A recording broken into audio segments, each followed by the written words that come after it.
तो इस समय इजराइल के प्रधानमंत्री बेंजामिन नेतन्याहू अमेरिका में। नेतन्याहू, ट्रंप, अमेरिका के उपराष्ट्रपति, रक्षा मंत्री समेत अमेरिका के बड़े सैन्य अफसरों से लगातार मुलाकात कर रहे हैं। रिपोर्ट के मुताबिक नेतन्याहू एक बार फिर से ईरान पर हमला करना चाहते हैं। इसके लिए वो ट्रंप और उनके प्रशासन की अनुमति लेने की कवायद में जुटे हैं। सवाल यही है कि क्या ट्रंप इजराइल को एक और सैन्य अभियान चलाने की अनुमति देने जा रहे हैं? क्या अमेरिका से नेतन्याहू की वापसी के बाद ही ईरान पर हमले शुरू हो जाएंगे?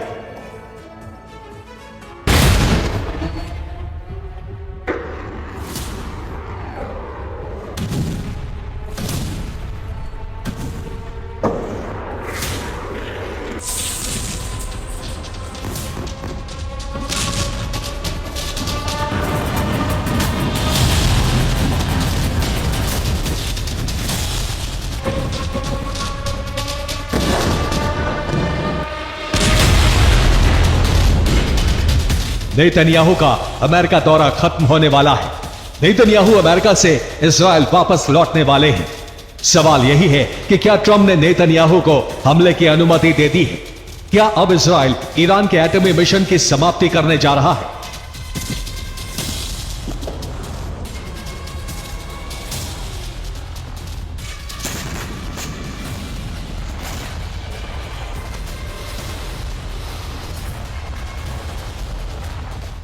सच यही है कि ईरान पर हमले का खतरा बहुत बढ़ गया है।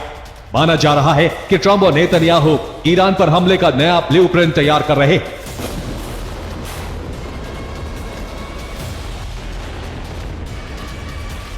ब्लूप्रिंट बनने के बाद ही ईरान पर जबरदस्त हमले शुरू हो सकते हैं।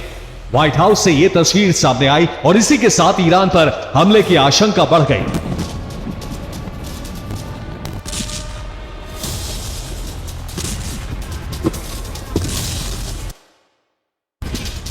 व्हाइट हाउस से ईरान पर हमले का संकेत इस फोटो से भी मिल रहा है। इसके एक फोटो फ्रेम में चुनाव के दौरान ट्रंप पर गोली चली थी।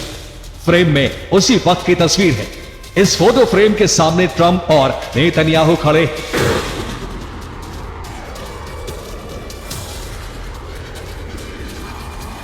दरअसल ट्रंप पर हुए हमले को लेकर ईरान का नाम आया था। अब माना जा रहा है कि इस फोटो को जारी करने का मकसद ईरान को यह संदेश देना है कि अब बदले का वक्त आ गया है।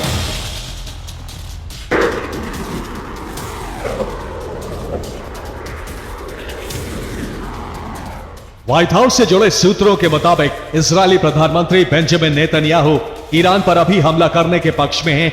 नेतन्याहू और उनकी सेना का मानना है कि 12 दिन के युद्ध के बाद इस वक्त ईरानी सेना बहुत कमजोर है।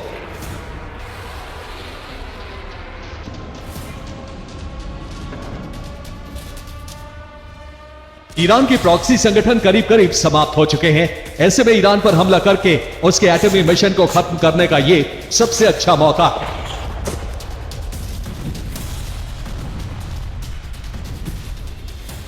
अगर अभी हमला नहीं किया गया, अगर ईरान को समय मिल गया, तो वो एक बार फिर से खुद को ताकतवर कर लेगा। उसके बाद ईरान के परमाणु कार्यक्रम को समाप्त करना असंभव हो जाएगा।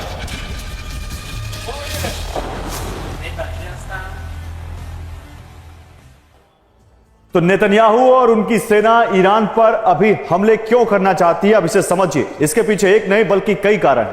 पहली वजह यह है कि 12 दिन के युद्ध के बाद ईरानी सेना कमजोर हो गई। इतना ही नहीं, ईरान के मिसाइल जखीरे में कमी आ गई है। ईरान के पास लंबी दूरी तक हमला करने वाली मिसाइलें अब कम बची हैं। रिपोर्ट के मुताबिक इजराइल तक मार करने वाली मिसाइलें 75% खत्म हो चुकी हैं। ईरान के आधे से ज्यादा मिसाइल लॉन्चर भी तबाह हो चुके हैं। हमास, हिजबुल्लाह और हूती समेत ईरान के ज्यादातर प्रॉक्सी बहुत कमजोर हो चुके हैं। इजराइल की धरती इस समय सेफ जोन बन चुकी है। नेतन्याहू यही तर्क देकर ट्रंप को मनाने की कोशिश कर रहे हैं। अगर ट्रंप ने हमले की अनुमति दी तो ईरान पर एक बार फिर से हमले शुरू हो जाएंगे।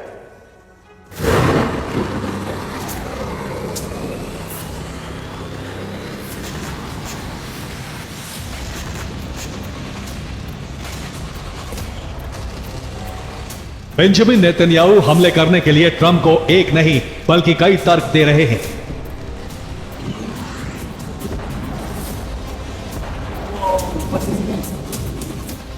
वॉशिंगटन में बातचीत का जो दौर चल रहा है, उसमें नेतन्याहू ट्रंप पर लगातार ईरान पर हमले की अनुमति देने का दबाव डाल रहे हैं।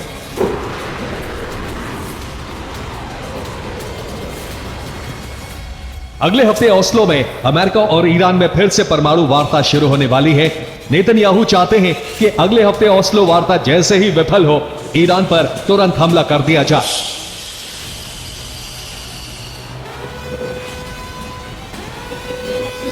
यानी नेतन्याहू विफल वार्ता को हमले का आधार बनाना चाहते हैं।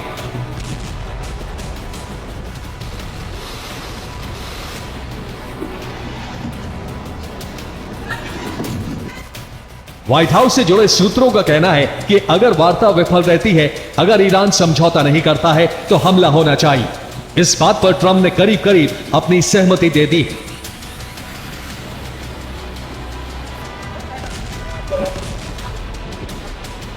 नेतन्याहू और ट्रंप चाहते हैं कि ईरान उनकी शर्तों पर समझौता करे। ईरान यूरेनियम संवर्धन रोके, अपना परमाणु कार्यक्रम बंद करे, इसके साथ ही बैलिस्टिक मिसाइल मिशन को भी बंद करे। लेकिन ईरान अपनी शर्तों पर समझौता करना चाहता है। ईरान ना तो यूरेनियम संवर्धन रोकने को तैयार है, ना ही अपना एटमी और बैलिस्टिक मिसाइल मिशन।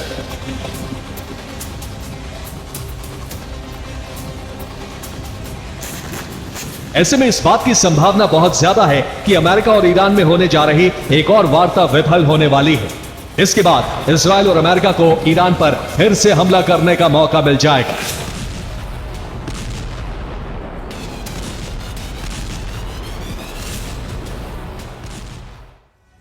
और ओपन सोर्स इंटेलिजेंस के मुताबिक ईरान के मिसाइल जखीरे में भारी कमी आ चुकी है। 12 दिनों का युद्ध शुरू होने से पहले ईरान के पास 3000 से ज्यादा मिसाइलें थी। युद्ध के दौरान करीब 1500 मिसाइलें बर्बाद हो गई। इसलिए अब ईरान के पास सिर्फ 1500 मिसाइलें ही बची हैं।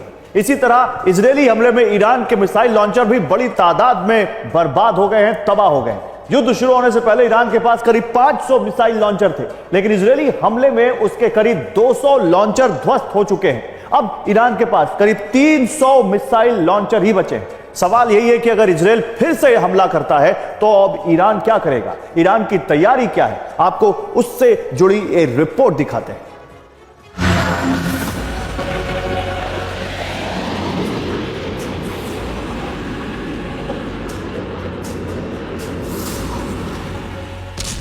इजराइल और अमेरिका के हमलों में सिर्फ ईरान के मिसाइल और मिसाइल लॉन्चर ही तबाह नहीं हुए हैं, बल्कि उसके एटमी कार्यक्रम को भी बड़ी चोट पहुंची है।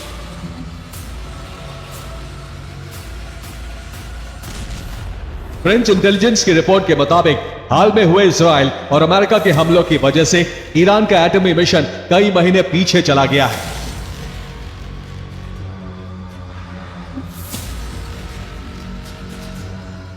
ईरान पर हमले का खतरा बढ़ा। 12 दिन के युद्ध के बाद ईरानी सैन्य शक्ति में कमी आई तो ईरान ने भी अपने सहयोगियों की मदद से खुद को मजबूत करना शुरू कर दिया।